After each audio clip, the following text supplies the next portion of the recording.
Good day everyone, this is Junaid Khan, a regulated Canadian immigration consultant. The most common topic I am going to discuss today in regards to the delay in the process of visit visa applications and the study permit applications specifically for Canada.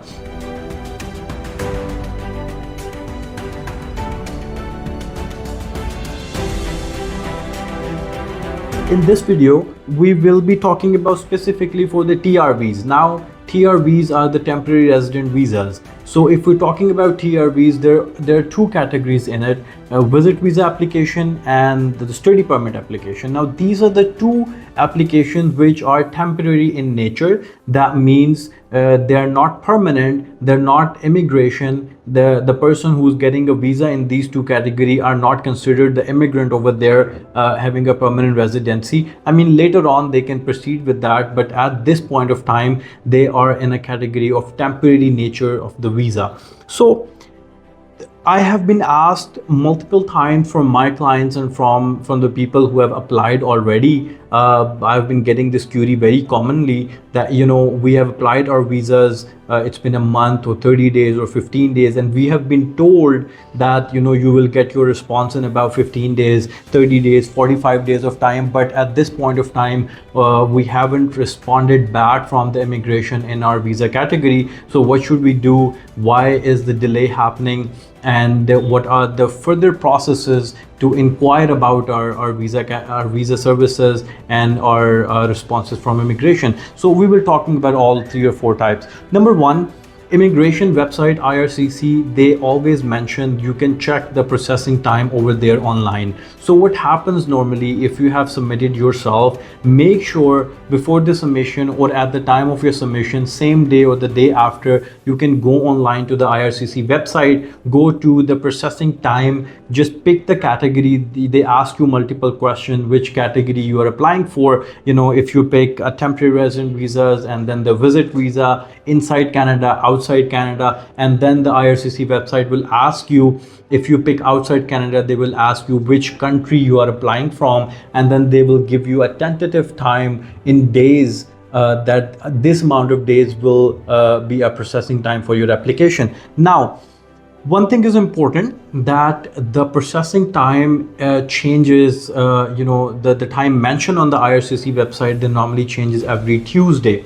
So you have to check the number of days Immigration Canada needs to process your file. Now, if it says 30 days, 40 days, 50 days, now you have a tentative time of the processing of your application. I have seen in my experience that sometime you will get your response way quicker than that, and sometimes you will get your response a little later than that. Both of them are okay, because the time mentioned on the IRCC website is not 100% accurate. It's not 100% that you have to count the days and you wait for your visa response on that particular date. So if you apply and it says 30 days, make sure you still check your application. Make sure you still check your application for every other day, and whenever you get a chance, maybe you will get a quicker response in compared to the days mentioned in the website. But if you haven't gotten a response in 30 days, let's say if it's mentioned on the IRCC website, there is not a problem. You can still get your response in a couple of next days.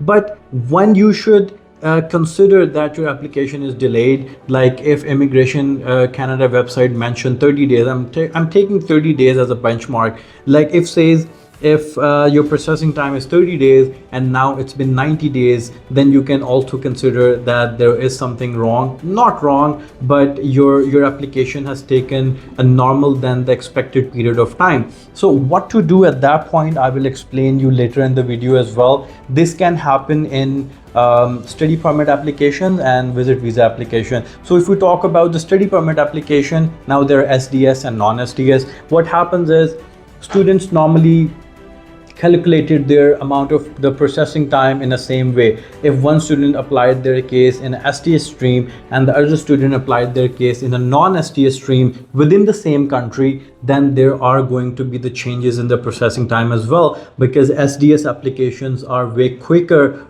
processing time as compared to the non-SDS applications. So you cannot really compare the time. Yes, but if a student applied in SDS, bunch of students applying in SDS, they might have a different processing processing times as well. So we cannot really anticipate that within the same category going to have the exact same processing time. They can be different depending on the location. Maybe it's the same country, but every case is processed in their own way. Not, you cannot combine any two cases in regards to managing the processing time of that. So students have a different processing times as well, and in my experience I have gotten the approval for a visit visa application as quicker as 4 days and as delayed as 7 months. So both of the applications are sent by my own license portal. Everything was pretty much the same, but because the applicant information is different, some people have a huge travel history, and some people have a zero travel history. So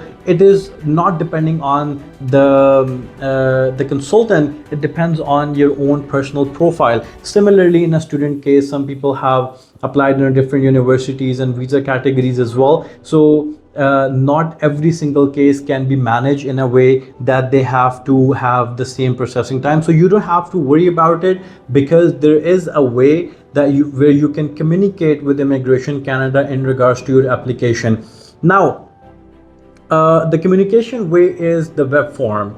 You can find the web form online. If you just Google the web form for Canada, you can find the link and you can click on it. In that web form, they ask you multiple questions regarding your UCI number, the application number, the nature of your application, as well as the person. If you have applied your application from the licensed consultant, they might ask you that information, or if you have applied yourself, you can mention that. And after that, they will give you a little bit of space, or you can add a document if you want to explain or ask your query in that web form. You can do that and submit it. They will answer that web form as well, but make sure if your application is within the processing time period, you might not get any response from Immigration Canada. But like I said, if the processing time mentioned in the IRCC website is 30 days and now it's been 90 days, you will definitely raise a web form and you will get an answer by the Immigration Canada. Again, the answer from the Immigration Canada is not a specific period. You might get it in 3 days, you might get it in 30 days